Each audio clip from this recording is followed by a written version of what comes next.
Sa good vibes, pagdumdum sa kultura, impluwensya kag kadalagan sang Agustiniana community ang ginasa ulog kadungan sang kapistahan ni St. Augustine sa Bacolod. May report si Nico Delfin. Isa ka institutional mass nga ginpangunahan mismo ni Father Arnel Dizon, School President sa Kolehiyo San Agustin, Bacolod, ang ginupdan sang Agustinian community kaina sang aga. Panugod sang 4 ka adlaw nga pista sa pagsug-alaw sang kaadlawan ni St. Augustine, ang ginakabig Doctor of the Church sang Roman Catholic. Magluwas sa mga webinars, outreach activities kag vilada o kun pagpasundayag, natala na man ang virtual Grand Alumni Homecoming nga pagapangunahan sang Batch 96. Ibalik naton ang fire, no, the fire in the soul, fire in our spirit nga mag-continue kita gyapon despite the mga hardship naton. So ignite that will be on November 13 at 6 o'clock, no.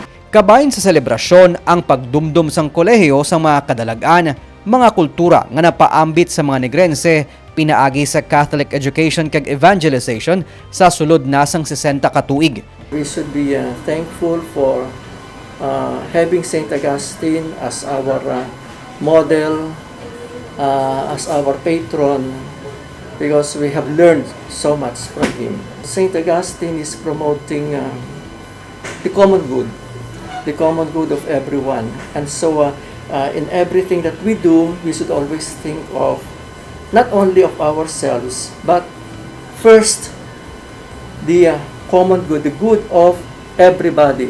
Natala na man ang paglunsar sang logo and theme sang pagsaulog sang 60th founding anniversary sang CSAB sa birthday ni St. Augustine sa Nobyembre 13. In time for the 60th anniversary, by colleges ang homecoming.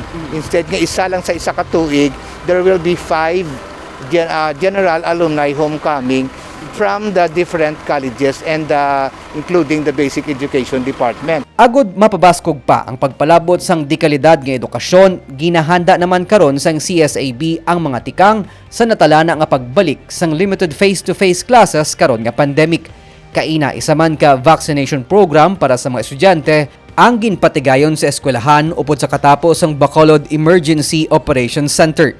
So we have retrofitted the facilities in the school.